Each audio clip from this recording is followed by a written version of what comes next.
Chapter 4, Subchapter 1. While in hyperspace, I encountered the most mysterious man. He told me of a distant land where no star should ever set its shine. He said, "Go there, and you'll come back eventually. There's nothing there. It's a bit like South Dakota." See TLOTIAT reference. I told him with a frown that I wanted to go, and I also that I would have voted for Donald Trump in the 2016 US election since I'm a contrarian asshole. He spit on my shoes and left for another part of hyperspace, a part I was also in since you're everywhere at once and all possible times in hyperspace. So I went back to that place. It wasn't so special, so I turned back. Le Juste Restait Droit by Arthur Rimbaud.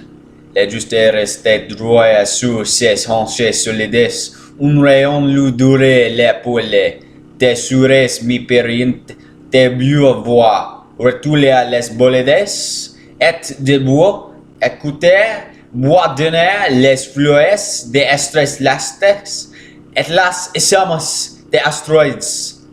Pas des faces de nuit ton frontes esprit au juste.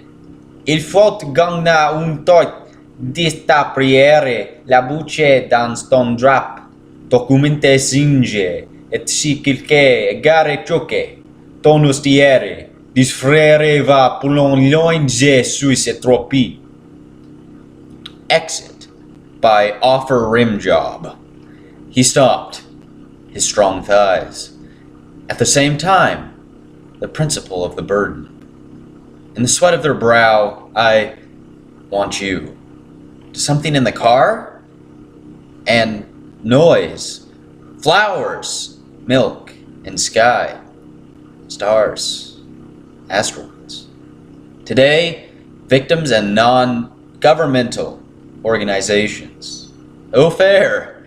You can do it on the table. Pray towel out of her mouth, slowly filling. If there are any unnecessary shocks, I said, my brother, come, all mangroves. Hi, me again, the guy who got called Big Nose by some shithouse youths in an earlier section of this story. I'm still in room 2 of the Hypersphere, but it seems like all the obnoxious as fuck rapping has caused some sort of temporal distortion shit to go down, because everything is as white as the ethnically pure Germany we all need right now. I can feel everything, but it all looks white as fuck. I'm no expertologist, but if I had to guess, then I would assume that shit is about to happen. As I monologue all this in my head, a low ringing starts and the skeleton's bones begin to rattle like some sort of fucking snake. Maybe a rattlesnake.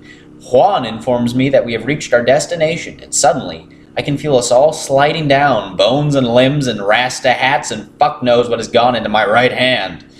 Suddenly, my brain is bouncing around outside of my body like I'm on some astral projection shit, and that's when I realized we were in room 3.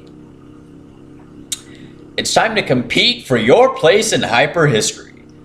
The voice that said, "It is time to compete for your place in hyperhistory," reminded me of that guy from Nickelback. Trent Reznor? Or maybe it was Brian Wilson. Anyway, my monologue was cut short by a cyberpunk-themed subchapter. Subchapter A, 20th Century Cyberpunk.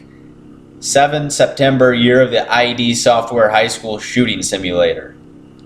David Wallace rises from his Cairo chamber into another spring day.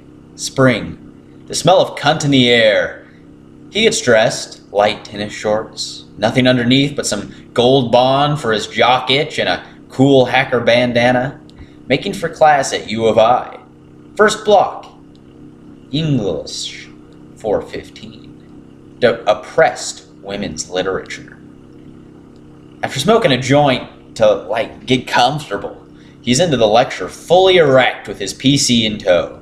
He sets it up by the wall, laying the cords over the armrests of some small foreign girls. First order of the day is to send hate mail to Mary Carr from an alternate email address.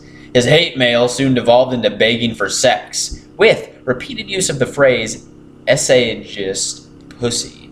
And soon the Lynchiism of it all had reduced David to tears. He crouched in the corner with his comfort racket and mumbled something about how television is addictive in a depressing kind of way. That's the end of this video.